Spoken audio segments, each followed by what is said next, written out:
Being awkward. We've all been there. Whether it's at a party, a cocktail, an event we don't want to be at, that feeling that creeps up on us, that makes us wonder, why are we even here? I get it. Being awkward is a challenge, especially in the context of presentations, because every single person in the room is only looking at one person, you. And that's exactly why in this week's episode of Master Talk, I'm going to be giving you 3 simple tricks to reduce your awkwardness in presentations and master them. Hi everyone, I hope you're doing well. Brendan here from Master Talk, your go-to channel to mastering your talk. And today we're covering awkwardness and how to reduce it. So let's get into it. If there's anything that you take away from this week's episode, it's this. Your audience will always mirror the emotions you have as a speaker. So if you look pissed off and angry, then your audience will perceive you as such and wonder why you're so angry. But if you're calm and collected, your audience will feel an ease that no other speaker has put them in. And with that said, let's get into the tips. Number 1. Long pauses. We've learned in episodes of Master Talk that silences are the major difference between average speakers and exceptional ones. But here's the additional part that I'm telling you now. When somebody masters silences in a coaching program with me, I always make them take the next step, which is long pauses.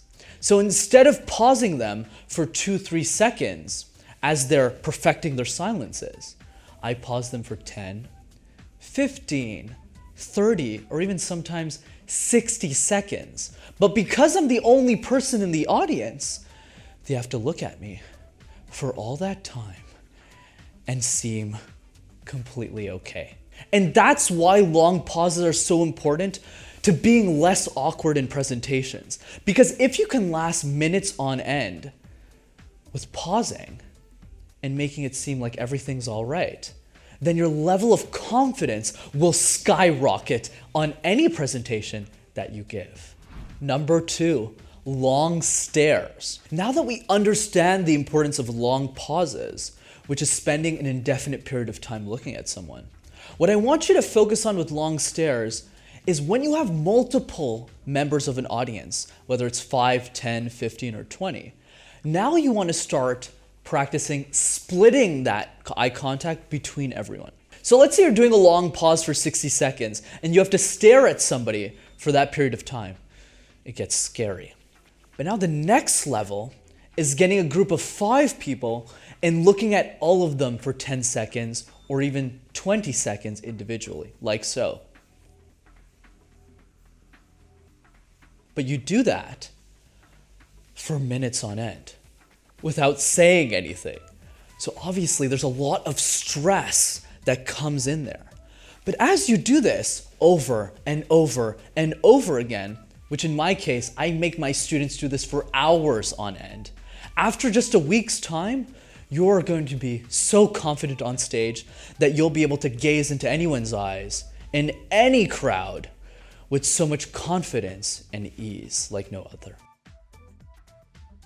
Number 3, the gag test. This is advice most people don't want to hear, but it's important to recognize. If you're not able to watch yourself for at least 20 minutes without feeling a huge pain in your stomach, you failed the gag test. It's so important, especially in your early days as a public speaker, that you're able to watch yourself for long periods of time so that you learn from it. And if you're able to survive 20 minutes without, well, essentially, having a huge pain in your stomach, then you've passed the gag test. A good example of this is Kobe Bryant. Even if he's one of the greatest basketball players of all time, in many interviews he's said that no matter what game he played, whether he won or lost, he always watched the game in full in a recording after the game.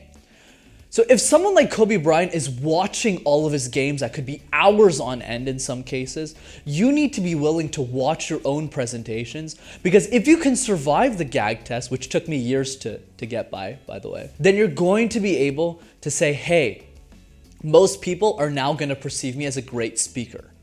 And in that way also, you'll also be perceived and feel less awkward when you present as well. I know this all sounds difficult, and to be frank, it is. When I started as a speaker, I used to feel so awkward on stage because everyone was looking at me. And I used to make these weird grimaces. But the idea is simple.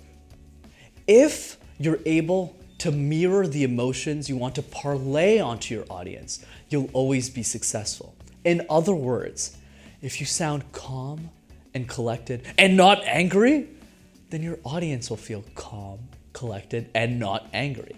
As always, if you enjoyed this week's episode of Master Talk, be sure to smash that like button and subscribe to the YouTube channel as well to see more videos like this. And I'll leave you off with this final note. If you know someone that's struggling to be a bit less awkward in presentations, don't be shy to send them this video so that they'll be one step closer to mastering their talk. See you next time, everyone, and take care.